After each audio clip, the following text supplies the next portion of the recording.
euskararen egune izen da, etzun falta, berriro batzun euskara gure zazpiru urte urren honetan. Gaur ekital pilo da, euskara egune da lako, eta, bueno, jente gutxixo junto gara, baina danak grabatu egin dikoa, gaur bi izlai garrantzitsu dauzkeun, alde batetik Zarrenetik hasiko naiz. Ramon Martin Zutia, Gipuzkoako atximotako buru dana, eta hainbeste eta hainbeste urtien protokolotako artxibu egon dana, eta ara jun izen gian danoi lagundu diuna. Horre baino gehiago ez du esatik, pertsona beti laguntzaile izen dela, artxibutan dagoen, eta danai prestasunek dizkula. Bestaletik, Ander Ros daukan, euskal filologoa,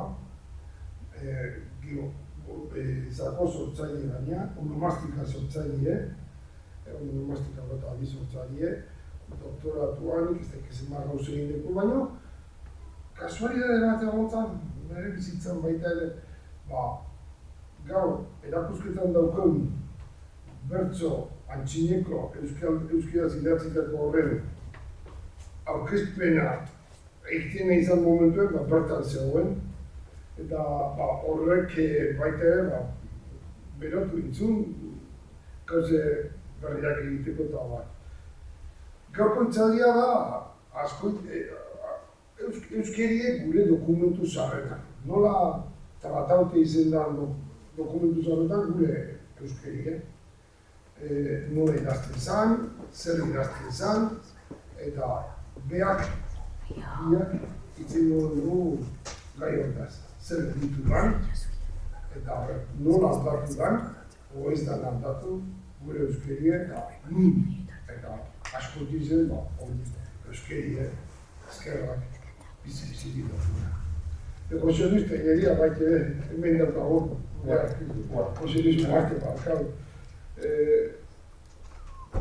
Baite onomastika eta euskararen susterraren lantzen dituna. Hori izan da, eskerrik asko etorri zeaten da noi, eta hitze zuena da. Bale, bueno, eskerrik asko etortzeagatik. Ez gaude asko, baina hori familien beti errezago izango da zerbait sortzen baldin bada, gutxienez, edozin momentuan mostea, galdetzea edo dana dala, hori ere beti asko laguntzen dio hizketa egiten duenari. Así que, eskerrik asko azkoitiko udalari, baita ere guregan ipini duen konfiantzangatik, eta zuzenean hasiko naiz. Gaur Juan Bak esan duen bezala, euskera azkoitiko dokumentu zaharretan aztertuko dugu. Euskera azkoitiko dokumentu zaharretan esaten dugunean, esaten dugu 18. mendean baino lehenagoko dokumentuetan. 18. mendean ematen dira bai hezkuntzaren aldetik, bai euskararen aldetik aldaketa handiak, eta orduan konsideratu dugu bai Anderrek eta biok, interesgarria dela mugatzea, hori, 17. mendera arteko dokumentuetara. Eta nik hasteko, hemen jendeldua dago eta segurazki danak gogoratuko duzue Brianen bizitza, La vida de Brian pelikula. Badago estena bat oso ezaguna dana, Brian dagoela zeharo aspertuta zearekin, bere apostuluekin eta bere fanatikoekin, eta iez egin nahi duela, aspertuta dagoelako, nahi duelako lasaitasun pixka bat, eta korrikan mendian gora juten da, eta atzetik, fanatiko guztiek, haren atzetik, oraindik ere paliza ematea, eta hor zapatila bat, sandalia bat eskatzen zaiola, Briani, eta atzetikan datozen guztiek hasten dira gelditzen. Mirari bat, hurrengoa, seinale bat, altxor bat, danak oso garbi dute zerbait berezia dela. Eta belaunikoz ipintzen dira, zapatila edo hori mirestea, hori esatea, zer dan. Azkenekoa, errena dana eta justu azkeneko momentuan datorna, txokatu egiten da, hor dagoen jende multzuarekin, eta bea esaten du, zapatila bat. Eta beste guztiek behiratu egiten diote, esan ez, zapatila bat. Haizu, ez da zu ikusten hau. Dokumentuekin gauza bera gertatzen da. Dokumentuak bere garaitik kanpo ikusten dugunean, askotan ikusten dugu altxor bat bezala, seinale bat bezala, mirari bat bezala. Eta euskarazko dokumentuekin askotan horrela ikusten dira. Eta hori da ebitatu behar dugun zerbait. Saiatu behar geha beti ere ulertzen dokumentuak ze inguruan, ze testu inguruan sortzen diran, nola sortzen diran, zergatikan sortzen diren bezala, eta hobeto ulertuko dugu egoerak, eta hobeto ulertuko dugu zergatikan dauden dokumentu horiek. Orduan, nire lehenbiziko ideia oso simplea, ez dezagun mirestu dokumentuak. Kontatzen digutena irakurri behar dugu, eta ulertu behar dugu nola daude sortuak, besterik ez. Orduan, antzinean dokumentuak zeintzuk sortzen dituzte. Alfabetatuek, gaur egun bezala. Gertatzen dena da, gaur egun jende guztiak jakin badakila, idazten. Jende guztiak kapasa da zerbait idazteko. Aintzinen ez zan horrela. Aintzinen oso jende gutxik zekien idazten. Oso jende gutxik alfabetatu egiten zen. Eta alfabetizazio hori gaztelaniaz egiten zen bakarrik. Gaztelaniaz. Hemengo hau Azkoitia, Gipuzkoan barruan eta Gaztelako koroan barruan dago, eta orduan, formakuntza guztia 12. mendetik edo latinez egiten da, edo gaztelaniaz egiten da. Eta ez bakarrik gaztelaniaz, baizik eta orden zehaz batean. Ikasketak beti izaten ziren. Lehenengo ikasi irakurtzen, hori ikasten zanean, urrengo urtean edo urrengo kursuan nola baita esateko idazten ikasten zen, eta azkenean kontatzen. Orduan, bageneukan populazioaren zati haundi bat idazten etzekiena, bigarren bat, irakurtzen ez zekiena, bigarren bat, irakurtzen bazekiena, baino idazten ez, eta hirugarren bat, idazten eta irakurtzen bazekiena. Hoiek dira alfabetatuak. Eta garai hartan, idatziaren eta ahozkoaren inguruko dinamika guztiz naturala zen. Zuek ikusteko, ekarri dizuet, Hego Amerikan egiten den marrazki baten zea, baina oso adierazkorra da. Ikusten dezue, badagola persona bat idazten, hor eskribua badana edo, baina badago beste persona bat ari dela hizketa egiten. Eta hori adierazteko ipintzen diote hitz batzuk ahoaren parean. Bai? Bestea indigena bada. Fijatzen baldin bat zeate, dauka zea bat, hemen nik esango nuke alkate badela. Alkate badela, ze darama zipitza hori erabiltzen zana, eta hemen ere uste eta Azkoitien baita ere borobila izango duzute, ez da? Da zipitza mota bat, hainbat eta hainbat alkateek normalean erabiltzen dutena. Orduan, segurazki alkate bada, baina ez daki idazten, berak hizketa egiten du eta besteak kopiatzen du. Azkoitian, egoera hau behin da berriro ematen da. Orduan, ulertu behar dugu, idazketa prozesuan, bitartekaritza bat egoten dela normalean. Eta zuzenean oso jende gutxik idazten zuela.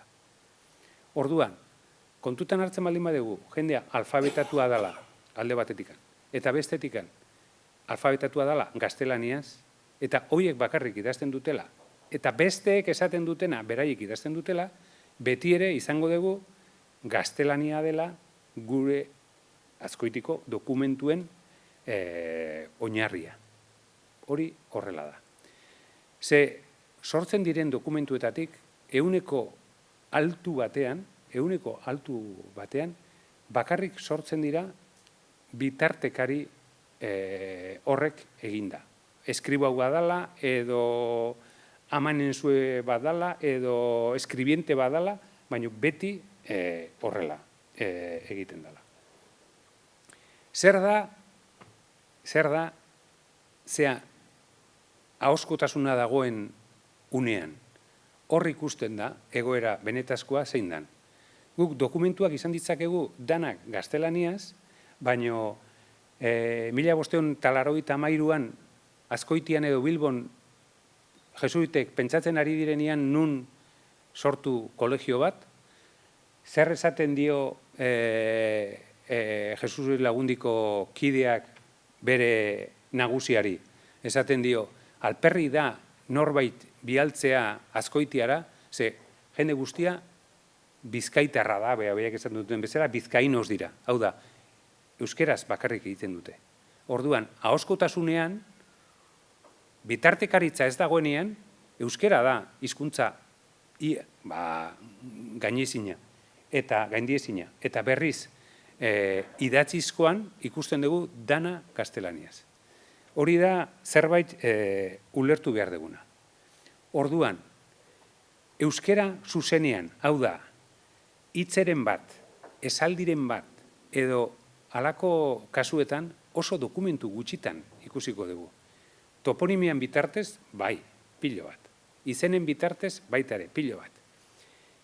Zerbait adierazten topatzen ez dutuztenean gaztelaniazko hitzak, orduan ordezten dute eta erabiltzen dute euskera.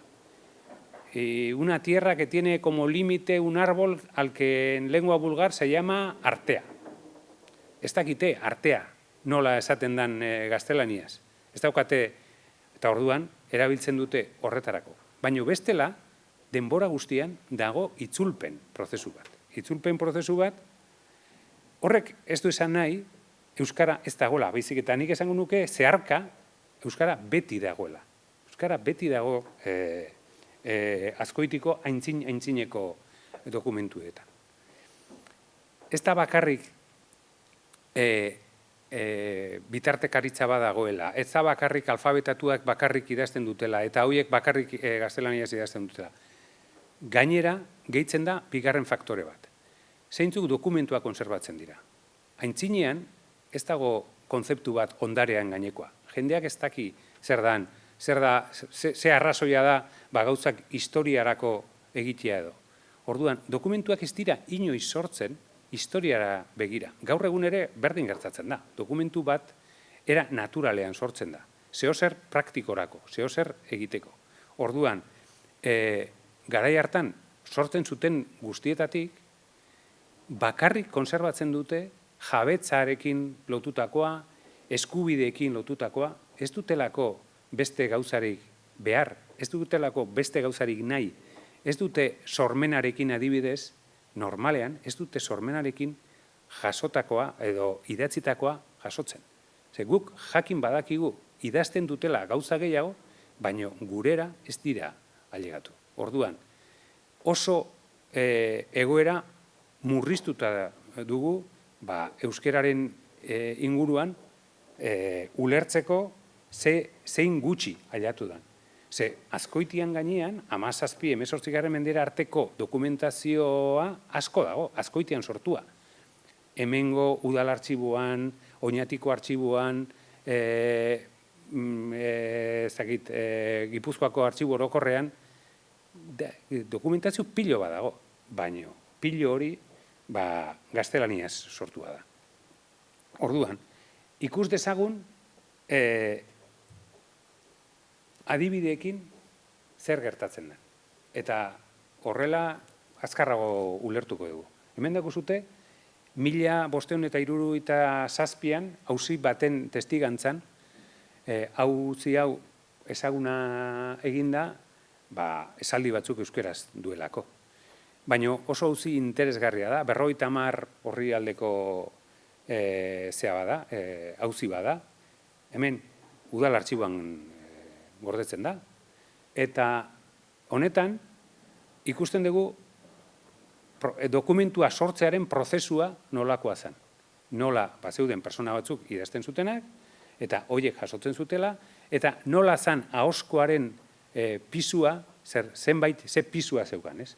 Orduan, kasu hontan, segurazki hortikan irakurtzen dezute, gutxi izateak bentaja ematen digu lasai irakurtzeko, oraingo hontan, adibidez, hau da emakumezko batek emandako testigantza, emakumezkoek euskeraren aldetik askoz interesgarriagoak dira gizonezkoak baino. Beti, fijatzen baldin mazeate, auzietan testigantzak eta konsultatzen direnean, askoz interesgarriagoa ze esaten duten emakumezkoek, ze normalean, ia euneko elebakarrak dira.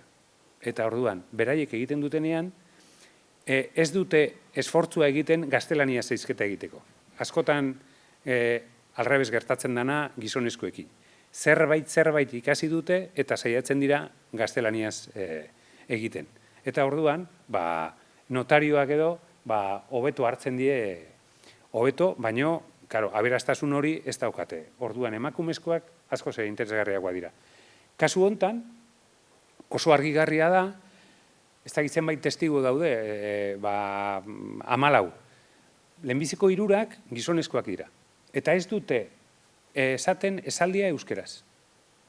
Esaten dute, behaiek egiten dute itzulpena, esateko zer esaten zen bertsuan. Eta berriz, emakumezkoa etortzen danean, nola euskeraz ari dan dana egiten, euskeraz esaten du. Orain negua da, etorriko daudea, uda honek, ekarriko du txori naturalea, eta hor, bertso horiek botatzen ditu. Orduan, hau da prozesua, hau da, eta hor goien daguzute dokumentua, hor goien daguzute gaur egun duguna. Hor goien, eskribaua zerekin dago behartuta jasotzera euskerazko esaldi hau. Kasu hontan, bertsoak iraingarriak dira, eta orduan, hau da delituaren froga. Orduan, hau ipini behar dute, derrigorrez.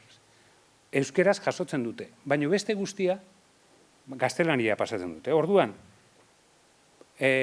aitortza testigantza jarraitzen du, eta Andreak esaten du, kontatzen du, gauzak, hau da, guk gaur egun berdin kontatuko bagenu bezala. Y el miércoles a la tarde, 16 del presente mes, en el arrabal de Iparcale vio que su prima estaba sentada hasta Quiser, y le dijo a Sebastián de Lasau, que estaba sentado en la tienda, le dijo, señor Sebastián, a una nos habéis dejado. Ya nahiko zaila da ulertzeko. Eta gero esaten du, y le respondió, señora, la zorra ella misma hace cosas por donde no puede parecer en plaza. Zuek uste dezute hori gaztelania dela? Hori da, zuzenean, euskerazko esaldi bat, metafora bat, metaforak itzultzea zaila da, eta bapatean itzultzea oso zaila. Orduan, tipoa zer ari da esaten. Azeriak egiten ditu gauza batzuk, plazan, ezin ditugunak kontatu, ezin ditugunak komentatu, ezin ditugunak. Orduan, hor daguzute plaza hitza. Notarioa jarraitzen du 3-4 testigantzatan plaza hitza erabiltzen, eta aliatzen danean 10. edo, ja konturatzen da, plaza ez dala plaza, baizik eta dala publikoa. Ez dala enparantza bat, baizik eta ez dala, ezin dala kontatu publikoan zerbait. Orduan, hemen daguzute prozesua, hemen daguzute zer dan egoera bat, eta zer dan nola islatzen dan dokumentuetan. Beti irakurri behar dugu zeak. Hauek, dokumentu mota hauek oso gutxi agertzen dira. Oso gutxi agertzen dira. Baina ja, zuzenean euskera zitetxitakoak, hori da hipergutxi. Justo, sorioneko dokumentu batzuk, adibidez, enel astan bezalako gero aztertuko duena, Anderrek aztertuko duena sakonean, ez? Nik bakarrik erakutsiko dizuet nola zegoen dokumentu hori. Dokumentu hori zeon sartuta protokolo handi baten, eta egite sortzirun bat horri alde edo ditun protokolo baten, hor erdialdean, fijatzen baldin bat zeate, hor lomoan ikusten den letra oso ondo ulertzen da, ze 18. mendean sortua dala, 18. mendean josi egiten dute dokumentu guzti horiek, lehendikan banatuta daudenak, danak notario baten aurrean pasatutako eskriturak direlako. Eta zahar berritu degunean, ikusi ahal izan dugu, barrutik, kendu indiogu pergaminoa, eta barrutik nola dagoen konfiguratuta. Orduan oso garbi ikusten da, kuaderno ezberdinak direla. Kuaderno ezberdinak, tamaina ezberdinetakoak, eta garai ezberdinetakoak, dana nahaztuta. Bale? Orduan, dokumentu honen egoera oso gaizki ikusten duzuten, hau da, dokumentua desmontatu dugunean, ikusi ahal izan dugu, kuaderniloa alde batetik handi joala, eta bifolio hau, bi horri hauek, erabili zirela esklusiboki dokumentua babesteko. Eta dokumentua babesteko, zer egiten dute? Ezertarako balio ez duen dokumentu bat erabiltzea. Beraiek ez dute ezertarako nahi, hau, froga eskukin laguntzaile batek ikasteko egiten duen froga dokumentu badelako. Orduan, dokumentu honek ez daukan inungo garrantzirik. Eta hor suerte izan dugu, hor berso batzuk idatzi zutela. Eta ailatu zaizkigu, inori ikurritu zitzaiolako, justo hori ipintzea. Hor ikusten dezute, barruan dagoen gaztelaniazko dokumentua eta kanpoan dauden bertsoak. Gero aztertuko duguna. Data bat agertzen da, 31 de julio de 1508. Ez dauka honekin zer ikusirik, baizik eta justo kuaderniloaren hasieran dagoen lehenbiziko eskrituran datarekin. Nola dakigu guk noizkoa dan dokumentua? Badakigu letraren konparaketarekin. Orduan, bertsoak eta letra hauek idazten duen persona bera da, eta dokumentuaren zati baten, esaten digu, askotan frogak egiterakoan, erabiltzen dituzte garai hartako, nolabait, administrazio goikargoen izenak, ensaiatzeko kartan hasierak eta alako gauzak. Orduan, hemen daguzute, señor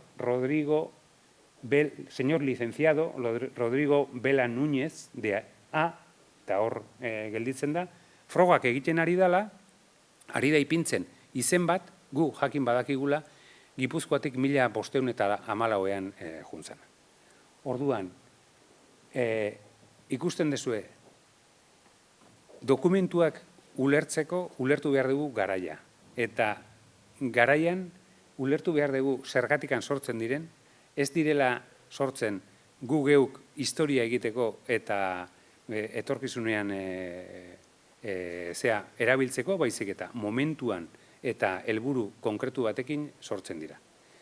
Hori garbi gelditzen baldin bazaizue, nahiko lortu dut nik, eta pentsatzen dut orain Anderrek esaten dugunarekin, euskeraren beraren gainean sartuko gehala. Venga. Eskerrik asko, zarregatik.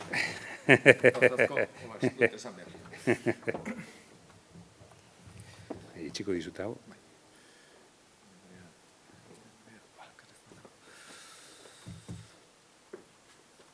Neuk ere eskerrak eta horea da niretzat hemen olako egun batean negotea. Erakusketa azkenean, Ramonek aipatu duen azkenengo dokumentu horren gainean egin dugu monografikoa. Oso importantea dalako. Azkoitirako eta euskararen historiarako. Eta orduan horren intrahistoria pixka kontatzen.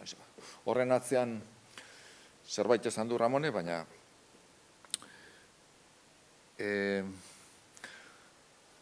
azkoitiarrok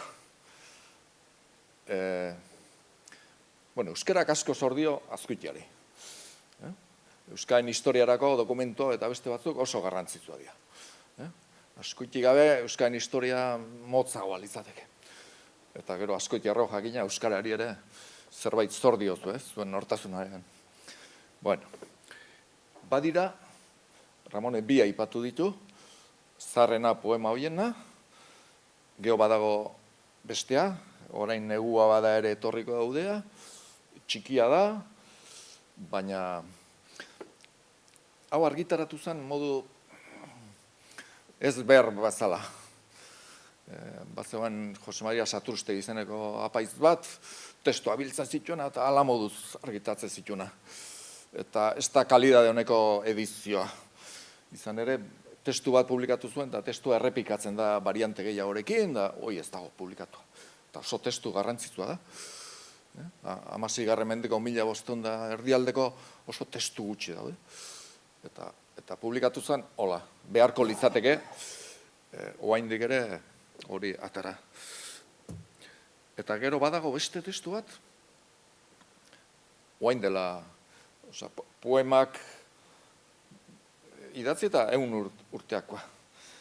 Hau da, Azkoitin zegoen Kontzepzioko kongregazioa, hoi jesuiten kongregazioa zen, gizonezkoena bakarrik, jesuitek emakumezkoak baztertze zituzten, holakoetan, eta agertu ziren Gasteizen, hango institutuan, kongregazioaren arauak. Sumario brebea du, hori hizkuntza askotan argitatu zen, kongregazioen estatutuak, nolabait esaterren. Eta Gasteizen ziren, da jesuita batek hartu eta publikatu zuen, baina kongregazioen fina da prokuratzea benetan nork bere salvazioa eta laguntzea besteai, hau alkantzatzera, eskogitzen, iruditu zitzaion oso itxusia, erdera gehiegi. Eta ez zuela baliorik horregatik. Eta egin zuen grafia modernoaekin nola publikatu, hori ere ez da behar bezalako edizioa, behar genukena. Eta galdu intzan. Ez dakit, ari gara, peskisan agertzen da, baina dokumentoi momentuz galdua dago. Eta luzeagoa da, 6-8 horri ditu, garrantzitua euskararen historiarako. Herriko euskeran idatzia dago. Ez da euskara jazoa, eta alde horretatik ere bere garrantzia dauka. Galdua dago, egintzan publikazioa hau ere ala moduzkoa, ikusten da bezala euskaren historian lanak ez dira beti txukun egin. Oain hasi da gauza aldatzen.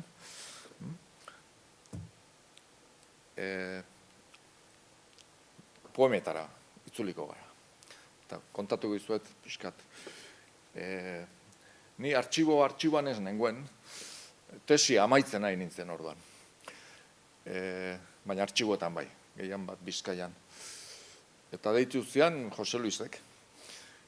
Hoi aurkitu azutela, eta begiratu nezakeen, eta gogoan dut pandemia ez du ezan, konfinatuta geunden, eta esan ginen libre, orduan gehiena izan zen, geho internetetik, e-mailez, baina, bueno, egun horretan juntatu ginen. Eta nik hau ikusi, hemen handi dago eta ikusten da. Baina, hola, bere tamainan da, ez errez, nik sustoa edo sorabioa hartu nuen, kasi ez nuen ikusi nahi izan. Ostra, hau patxada zimerra, jezarri eta beste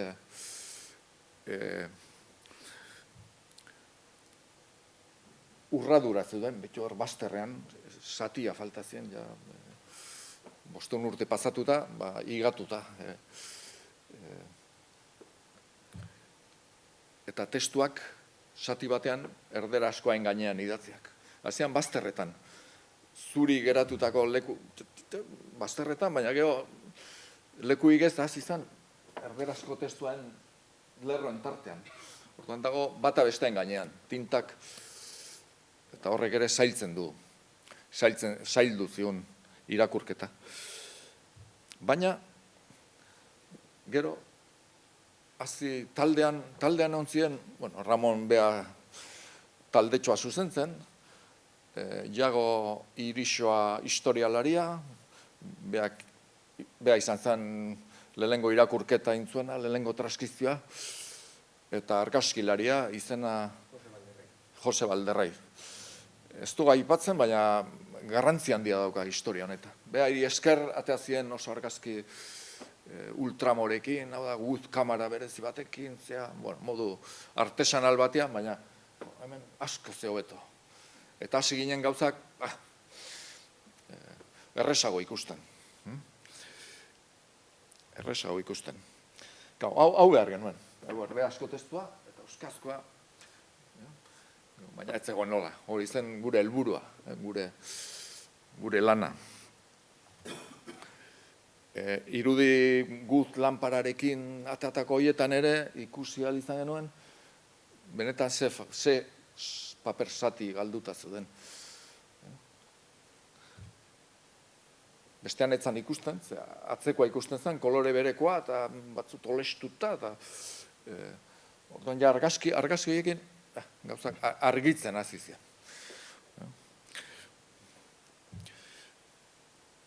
Orduan gure lana hasi zen. Gure lana izan zen, bi testuak pixka bereizte euskarazkoa nabarmentzea, ez? Eta orduan hasi ginen, hor hasi ginen letrak, pixkat, fondoak entzen, ez? Euskakoa agerian usteko. Izan zen, ez dakit inoiz, Photoshop manejatu duzu, baina entzun bai, ez? Photoshop, argazkiak, Photoshopean eginda, bitu data ere badago, ikusten, ustailekoa edo, uste dut, martxoan edo hasi ginela, ez? Martxoan, baina konfinamendua egin gauza geldo, mantxo, eta uda osoa eman genuen lan hori letrak, artesania lana. Argazkiak ere artesanalak, baina hasi ginen, hemen ikusten da erderazko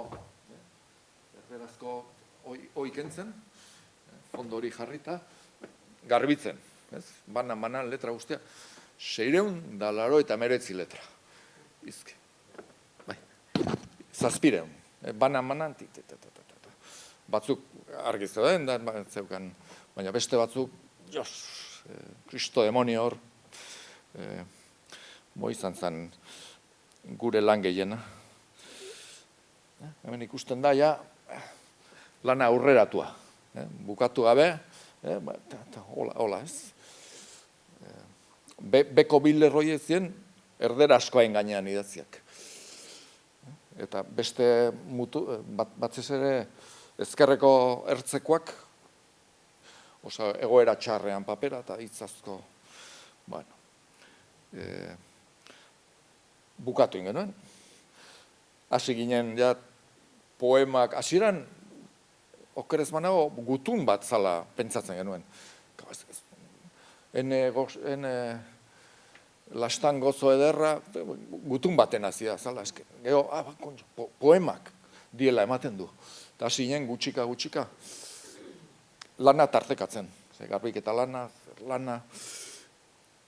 eta horrez, lehenengo saio bat, poema itxura ematen. Eta hau da, gero ezaguna egin dena, behin garbik eta lana egin da, eta bestearen gainean. Hau egin da, hemen ikusten da labur bilduta. Hasierako testua, lanparak egin da argazki argiago eta garbitua. Baina ez zer irakurtzen ala hor nekez, ez? Tatxoiak ere bazien, iz batzuk tatxatuak gola. Lan gehiago zegoen. Batetik falta ziren hitz zatiak osatu behar ziren, asmatu batzutan, janda zegoenan zer egona zen lehen, eta gero, behin irakurrita, dana irakurrita, ulertzea, interpretatzea. Badia hitz batzuk ez ezagunak, urrengo lana hori zen. Eta orduan hasi ginen, letra guztiak, ene, lastan, hasiakoa, letra bakoitza zea, trasatua, zera, banan, 700 noiek, gero, multzokatu. Hori ikusten da, bosgarrena ezateko, ezabatua dago, janda dago. eta asmatu behar da. Eta orduan, beste A guztiak bildu eta nolakoa diena guztiak. Eta konparazioz, behitu ba, baina, hoi berregin ahal izateko, baina aurrean nolako ak egiten zituen, ez? Eta aurrekoaren lehengoaren antzekoa, nahiko antzekoa, bestean antzekoa, eta lan hori egiten joan ginen.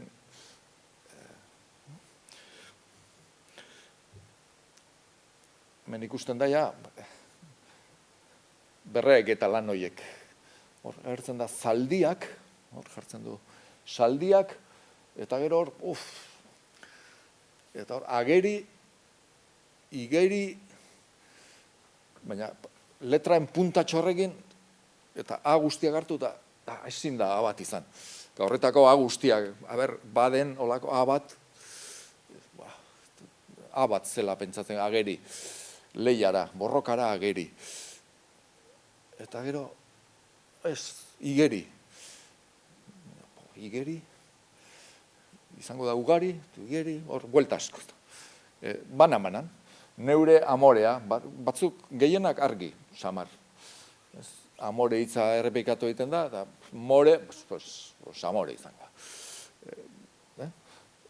Bestea, lehena edo leona, eskero. Honeskero izango da. Bueno, kabitzen dira, bai, izan daiteke. Hoi daukat. Hor bi letra, hola, beste batzuk, jagi, nintzan,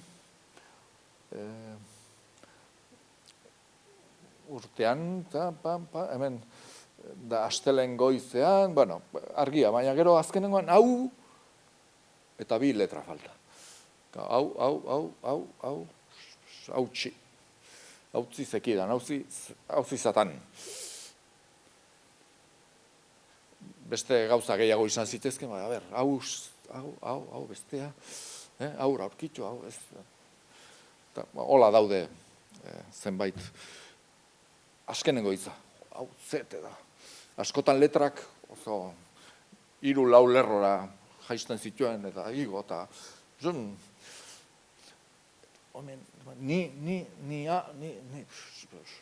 niagon, ete da. Eta aurreko hitza zen hemen nagon, neska. Azkenean ematen du, eman nion, zala. Berbo zar bat, eman nion, eman niagon. Bueno, hola joan ginen, hori izan zen lanaren. Otorri zen, ja, gutxoa genuen, bueno, tartean, lehenagotik ere. Emailez, Iago, Ramon, Jose Luis, zerak elkartrukatzen. Egunero, emaila. Fedea ez da gidari ona. Ezin dut, ez ezkero irakurri. Hori, lehen...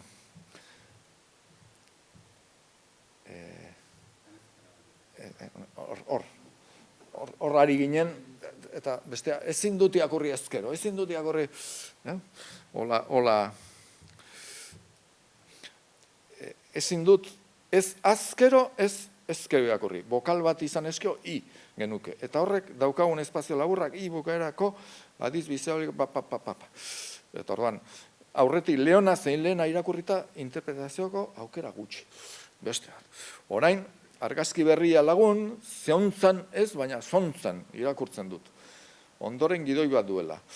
Besterik izan liteke jago, hau ez dakit nork idatzia den, neuk edo... Beti ere, ze hautxearen birgula horreatu, hor aritu ginen. Argazki berriaren argitan, beti, beste argazki berri bat hobea, eta orduan gauzaren bat argitzeko aukera izaten genuen. Argazki berriaren argitan, nengian defendatzen tematuko naiz. Egia da ez dela A argi ikusten, baina ez da E ere. Oso...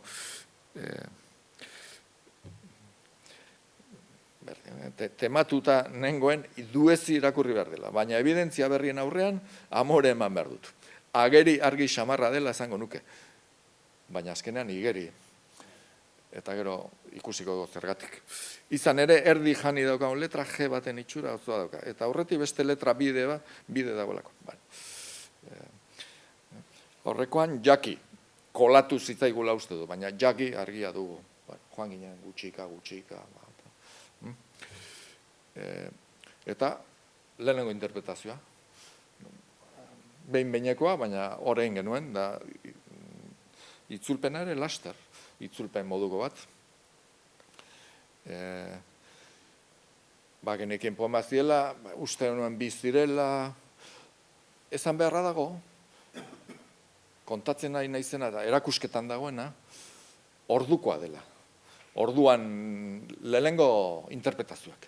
Gerora egin dira beste batzuk, eta arrazoiz, beste irakurketa batzuk, zuzenketa batzuk, eta ez daude jasota. Hau, islatzen da, orduan egin genuen lana. Orduan islatzen den lana. Oain badakigu ez diela bi poema, badiru lau direla, lau poema txikiak, zatiak. Zarteko, gero ikusiko du. Eta, azken aldea, edizio kritiko digitala ere egitea uratu zitzaidan, modan zegoen edizio digitalak, eta orduan tripak dira,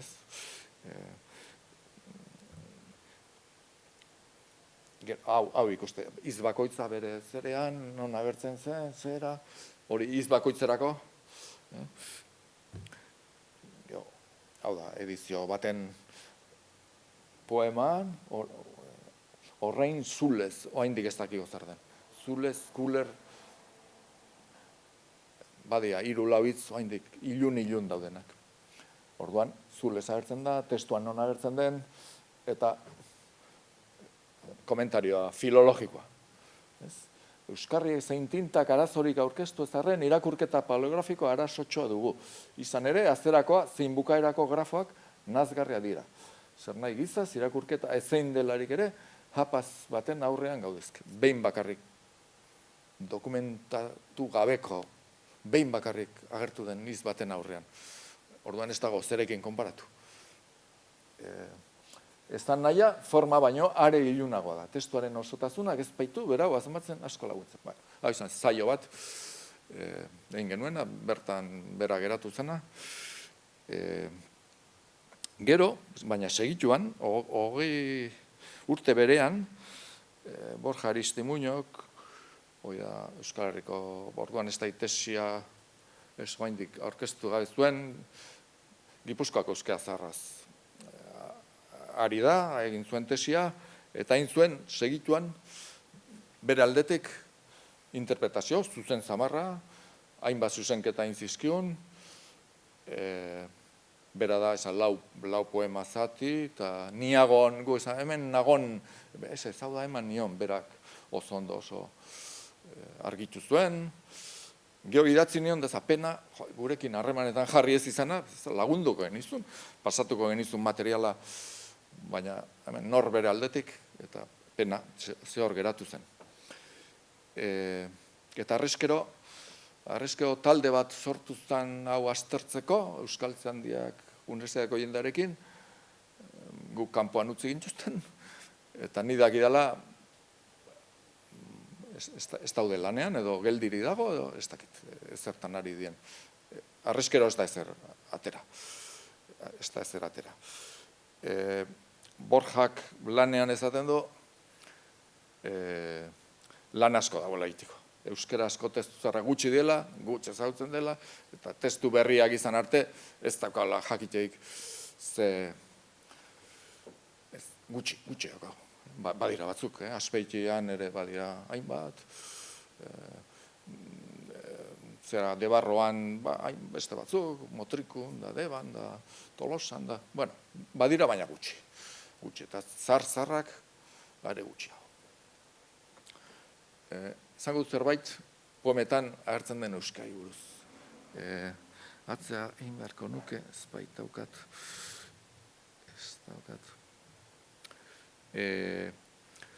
Agertzen dira hitz asko, bueno, oso zarra da, arkaikoa. Gauza asko galdu direnak.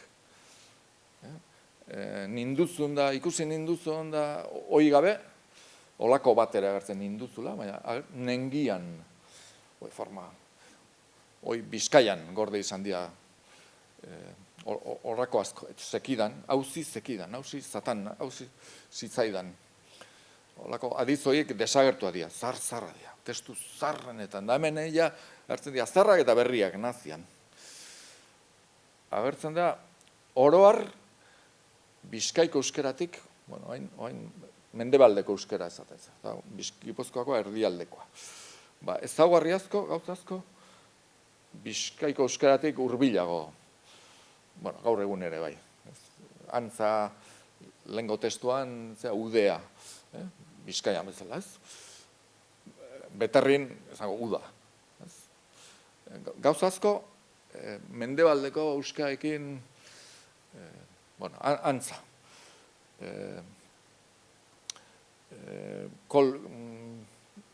Zeren testuan txori honek, eta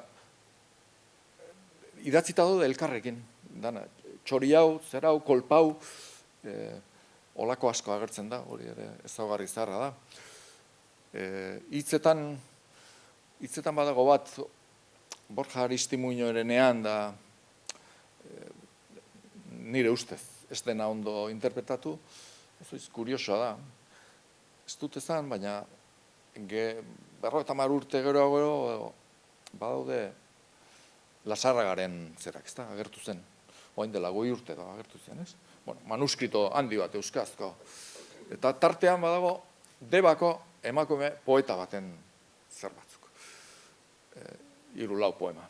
Eta bada, itai, lai, eta hor agertzen dira gauzazko, hemen errepikatzen dira. 50 urte gurean agertzen direnak. Eta bata da, belagai hitza. Butroiko belagai gaztea, holako zen. Eta hau pentsatu zuten emakume baten izenaz, belagai, baina inon ez da ageri.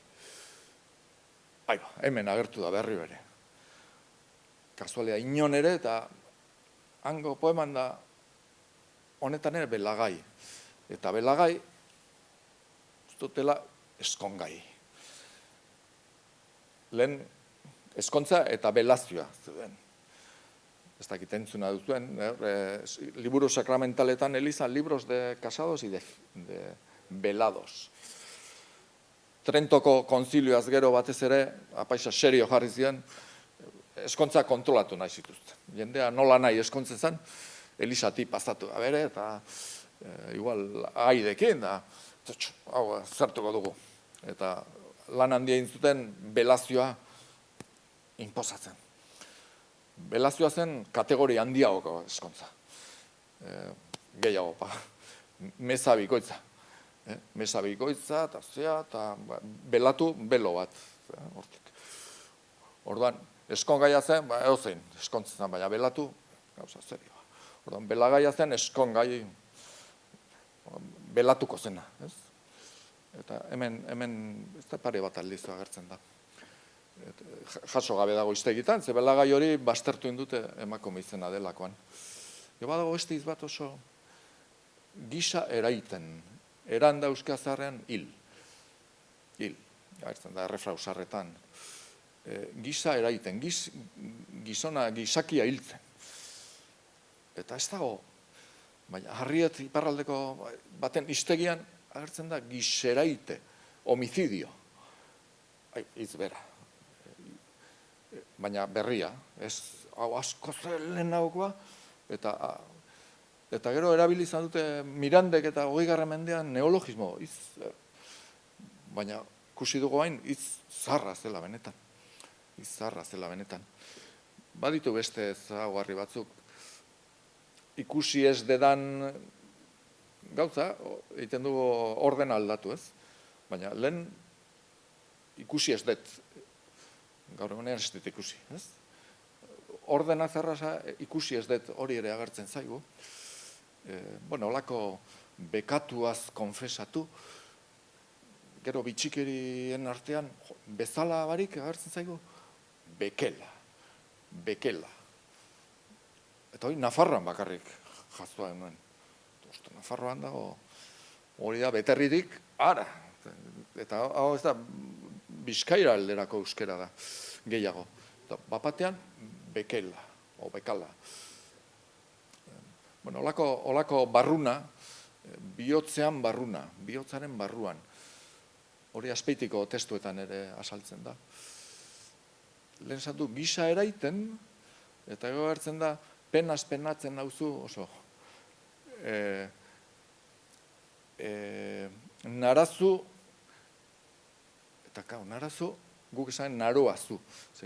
Handikoz eta ebetikoz. Handik eta hemendik. Naroazu ulertu genuen. Naroazu, narazu.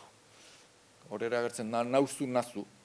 Naroazu, Gipuzkoan erabili izan da, Bizkaian erabiltzen da, gaur egun ez. Zemat, zea daroazu. Zemat darozu. Eta agertzen da narazu, eta gu hori interpretatu genuen, da Borja Aristimuñok eta ez, hiltzen nauzu, narazu. Hiltzen nauzu handik eta hemendik.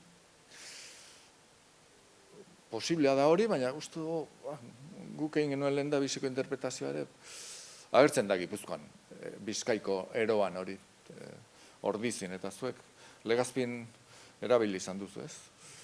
Hemen ez, ezta? Hemen eraman. Bueno, olako gauza batzuk, sarra diena desagertuak, baina hemengo argi dago, hemengo uzkea dela. Ikusten da, ez dela Tolosakoa edo ez dela Debakoa. Ikusten da, izan zitekeen Azpeitikoa, baina Urolakoa, hemen ingurukoa, etxekoa. Ikusten da zenbait, ez dakit denboraz, momentuz nahiko nuke ez du zerbait. Ordu bete, bai. Gazazko gehiago esan genezaken, baina nahiago genuke igual zerbait galdetu bazenute. Jakimin